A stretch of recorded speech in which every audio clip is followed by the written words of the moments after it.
అందరికీ జేబీఎం. నేను Rajesh Mahasena. Welcome to Mahasen media. చింతపండు రెడ్డి అని వెళ్తాను నేను ఒకడిని. ఆయన డెంటిస్ట్ అనుకుంటా, పళ్ళ డాక్టర్, యూకేలో ఉంటాడు. ఇండియా వస్తే అరెస్ట్ అయ్యేవాళ్ళు ఆడు కూడా ఒక నెంబర్ 1 కేటుగాడు. లోకేష్ గారి గురించి ఒక పోస్ట్ పెట్టాడు. బీహార్ వెళ్ళిన లోకేష్ గారిని చూస్తూ ఉంటే ఆడికి నవ్వు వస్తుందట. బీహార్ ఎన్నికల ప్రచారానికి నారా లోకేష్ 10 నిమిషాల నుండి నవ్వుతూనే ఉన్న బీహార్ ప్రజల అదృష్టాన్ని తలుచుకుని. ఇప్పుడు నారా లోకేష్ గారు యంగ్స్టర్ అండి. ఆయన ఒక ప్రాంతీయ పార్టీకి చెందిన నాయకుడు. కానీ ఈరోజు ఆయనకి దేశంలో వస్తున్న గుర్తింపు ఒక జాతీయ పార్టీలో ఉన్న వ్యక్తికి ఉన్న గుర్తింపు, అలాగే ఒక జాతీయ నాయకుడికి ఉన్న గుర్తింపు ఉంది ఆయనకి. పాట్నా నుంచి ఆయనకంటే బీహార్ ఎన్నికలకి మీరు రండి లోకేష్ గారు మీరు ప్రచారానికి అని కేంద్ర ప్రభుత్వం నుంచి ఆహ్వానం వచ్చిందంటే అదేమన్నా ఆషామాషి విషయమా? ఒక రకంగా అది బీహార్ వాళ్ళు అదృష్టమో కాదో నాకు తెలియదు, కానీ ఆంధ్ర ప్రజల అదృష్టం అయితే ఉంది. ఇలాంటి యంగ్ లీడర్స్ని ప్రాంతీయ పార్టీలో ఉండి జాతీయ నాయకులుగా ఎదుగుతున్న వాళ్ళని. గతంలో పవన్ కళ్యాణ్ గారు కూడా అలాగే మహారాష్ట్ర అనుకుంటా ఆయన కూడా ఎన్నికల ప్రచారానికి వెళ్ళాడు. చాలామంది జాతీయ పార్టీల్లో ఉంటారు, కానీ ప్రాంతీయ నాయకులుగానే చాలామంది అవుతారు.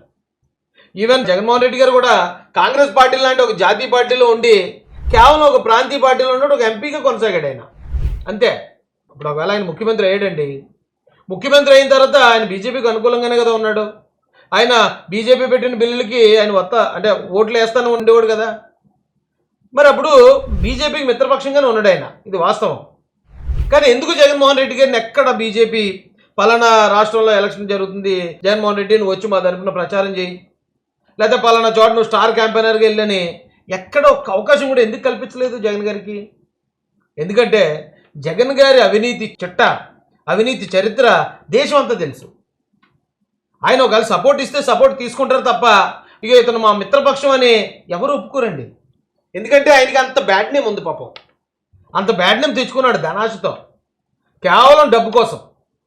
ఒక ముఖ్యమంత్రి అయ్యుండి కూడా కనీసం పక్క రాష్ట్రానికి కూడా స్టార్ క్యాంపెయినర్గా వెళ్ళలేని జగన్మోహన్ రెడ్డి గారిని వెనకేసుకొస్తూ ఈ చింతపండు రెడ్డి గారు ఒక యంగ్స్టర్ అయ్యుండి ఈ రోజున ఇతర రాష్ట్రాల్లో కూడా తెలుగోడి ఖ్యాతిని దశ దిశలా వ్యాపింపజేస్తున్నారు లోకేష్ గారు కానీ పవన్ కళ్యాణ్ గారు కానీ. అరే మా జగన్ అన్న ఇలా చేయలేకపోయాడే. ఇప్పుడు ఎగ్జాంపుల్ చెప్తాను. 2019 నుంచి 24 దాకా బీజేపీకి అనుకూలంగానే ఉంది, కానీ ఒక్క కేంద్ర మంత్రి పదవిని తెచ్చుకోగలిగారా? ఒక్క మంత్రి పదవి, కనీసం ఒక సహాయ మంత్రి. మరి ఈ రోజున టీడీపీ జనసేన కూటమి ఎంతమంది ఉన్నారు? మన కేంద్ర మంత్రులు ఉన్నారు, సహాయక మంత్రులు ఉన్నారు. కేంద్రంలో ఈ ఆంధ్రప్రదేశ్ కంటే ఒక ప్రత్యేకమైన గుర్తింపు ఉంది. ఏంటి దీనికి కారణం ఏంటి? ఆట రానోడు సోడి జాలలేదు అన్నాడట, వంగలేనోడేమో మంగళవారం అన్నాడట. మిమ్మల్ని ఎవరో పట్టించుకోరు కాబట్టి, జగన్ గారిని ఎవరో పట్టించుకోరు కాబట్టి, పట్టించుకుంటున్న లోకేష్ గారినో లేకపోతే ఇంకో పవన్ కళ్యాణ్ గారిని వాళ్ళ మీద కూడా బురజాలు ఎత్తే పోద్ది.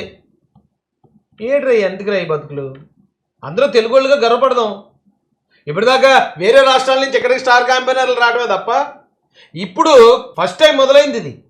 మన తెలుగు వాళ్ళు ఇతర రాష్ట్రాలకు వెళ్ళి స్టార్ క్యాంపెయినర్లుగా వాళ్ళు పనిచేస్తున్నారు, అక్కడ ఉన్న ప్రజలు వాళ్ళని ఆదరిస్తున్నారంటే మనం గర్వంగా ఫీల్ అవ్వాలి. ఎప్పుడు ఏడిపోయినట్రా? చూడండి, లోకేష్ గారు చాలా సాధారణ వ్యక్తికి వెళ్తాడు. ఆయన పొగడాల్సిన పనో లేకపోతే పొగడాల్సిన ఇదో కాదు నాకు. అంటే మన రాష్ట్రం నుంచి ఒక వ్యక్తి మంచి పని చేస్తున్నాడు అన్నప్పుడు అప్రిషియేట్ చేయడానికి కూడా కడుపు మడితే ఎడితే ఎలాగండి?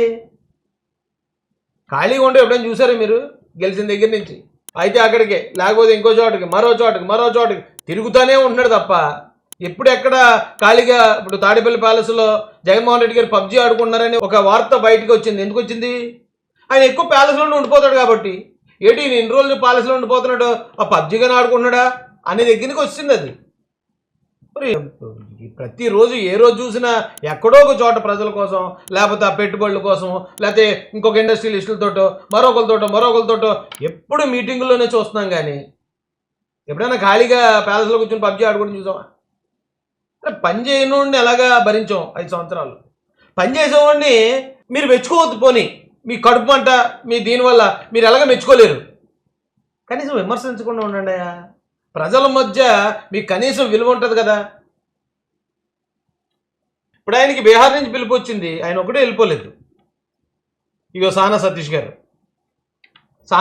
గారిని వెనకాతలు ఇదిగో భరత్ గారు ఉన్నారు, ఆ వెనకాతల బాలయోగ్ గారు అబ్బాయి గారు ఉన్నారు. వీళ్ళందరినీ ఎంట పెట్టుకుని వెళ్ళాడు.